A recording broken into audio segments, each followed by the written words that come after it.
أشرقت نفسي بنور من فؤادي حينما رددت.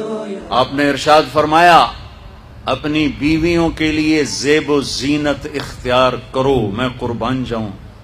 میں تو آپ کو نبی کا دین بتا رہا ہوں، آپ کا تو دین بڑا اوکھا کام، بیوی واسطے چنگے کپڑے پاؤنا اوکھا کام. میرے نبی نے کہا اپنی بیویوں کے لیے زیب و زینت اختیار کرو. سبحان اللہ. عورتوں سے کہا واہ واہ قربان جاؤں، اشارتاً ہمیں مردوں کو صراحتاً، عورتوں کو اشارتاً اپنی بیویوں کے لیے زیب و زینت اختیار کرو.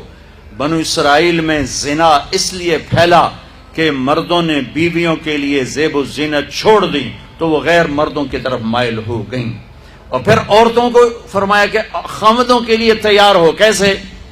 آپ نے فرمایا جنت کی حور اپنے خامد کے لیے ایسے تیار ہوگی جیسے ام سلمہ میرے لیے تیار ہوتی ہیں.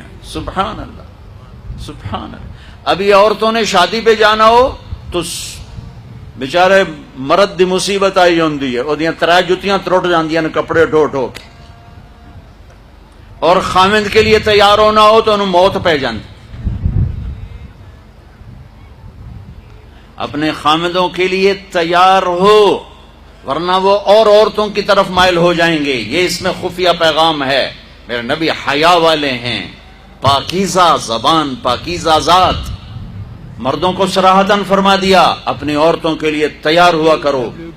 بنو اسرائیل میں اس وجہ سے فحاشی پھیلی.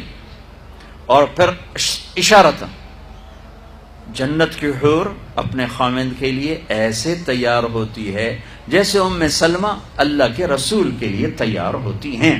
جب حضرت فاطمہ رضی اللہ تعالیٰ عنہ کی شادی ہوئی اور نکاح ہو گیا اور رخصتی 1 ماہ بعد، 2 ماہ بعد، 6 ماہ بعد، 1 سال بعد یا فوراً، یہ ساری روایات ہیں، لیکن زیادہ صحیح ہے کہ کچھ عرصے بعد رخصتی تھی، فوراً نہیں تھی.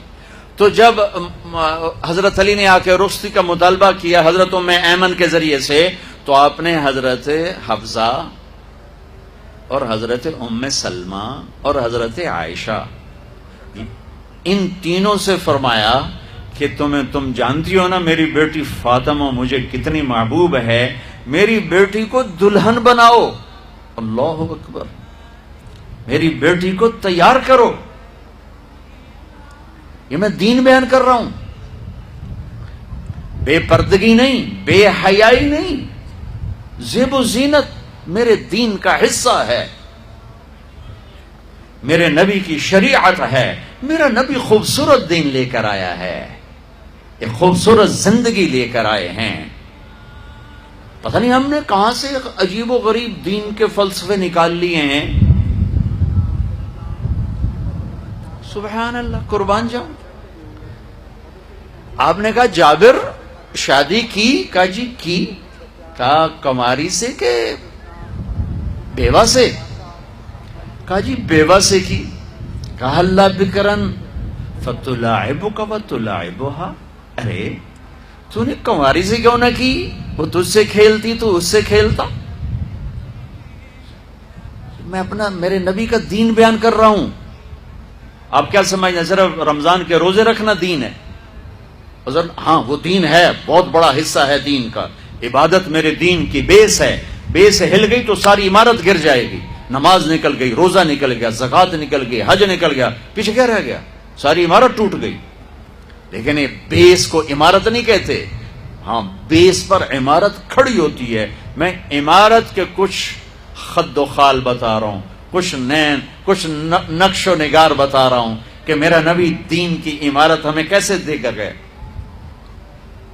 کبھی آپ نے میلا کپڑا نہیں پہنا، پرانا کپڑا پہنا، پیبند لگا کپڑا پہنا. میلا کپڑا زندگی بھر نہیں پہنا، زندگی بھر.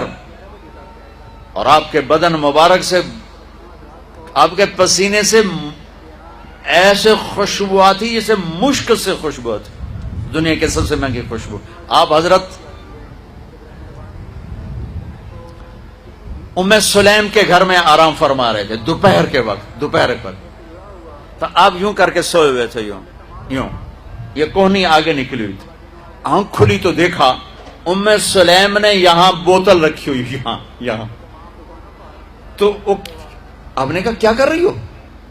تو وہ کیا تھا، چونکہ گرمی، پنکھے تو ہے نہیں، پسینہ یہاں سے نیچے گر رہا تھا، ام سلیم نے نیچے بوتل رکھی ہوئی تھی اور وہ سارا پسینہ اس کے اندر جمع کر رہی تھی۔ کہا ام سلیم کیا کر رہی ہو؟ کہا یا رسول اللہ یہ آپ کا پسینہ اکٹھا کر رہی ہوں، یہ مشک سے زیادہ خوشبودار ہوتا ہے۔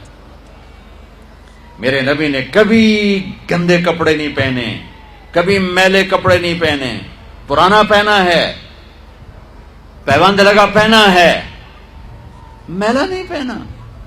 میرا دین یہ نہیں کہتا کہ ایسی شکل میں آ جاؤ کہ لوگ بھاگنے لگ جائیں۔ أشرقت نفسي بنور من فؤادي حينما رددت يا رب العباد وانتشت روحي وصار